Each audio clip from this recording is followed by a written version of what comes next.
হুমকি দিচ্ছেন, এমনটাই দাবি।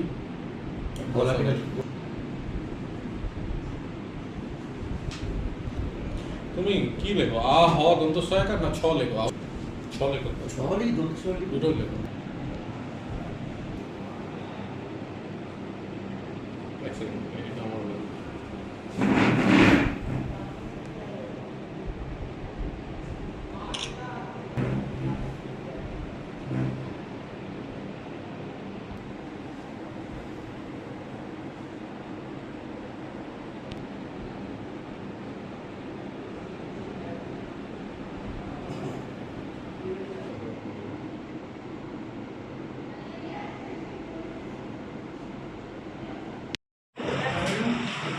আপনি একটু সরে আসুন, সরে আসুন।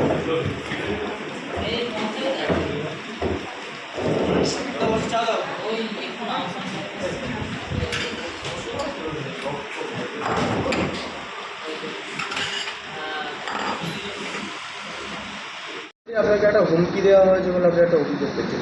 না, সেটা আজকে দেখলাম যে ফেসবুকে একজনা লিখেছে যে আমাকে মাথা কেটে নেবে। সেই জন্য মোটামুটি আমি থানায় জানিয়েছি। এটা সম্পূর্ণ আইএসএফেরই কাজ।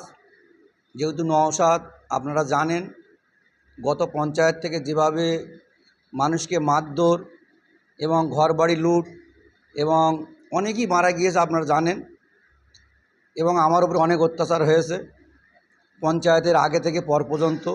যেখান থেকে আমাদের দিদিমণি এবং আমাদের বস অভিষেক ব্যানার্জি আমাদের যোগ্য সেনাপতি শওকত সাহেবকে দায়িত্ব দিয়েছে ভাঁড়ে, সেখান থেকে আমরা তৃণমূলটা ভালোভাবে করতে পারছি। এবং তানার চেষ্টায় এই এলাকায় আমরা এবার ব্যাপক পরিমাণে আমরা লিড দিয়েছি লোকসভায়। তারা আইএসএফরা চাইছে না যে আমাদের মতন লোক থাক, ওরা আমাদের মেরে দেওয়ার পরিকল্পনা করছে। হঠাৎ করে আপনার কি এই হুমকি দিতে গেলেন, কি কারণ?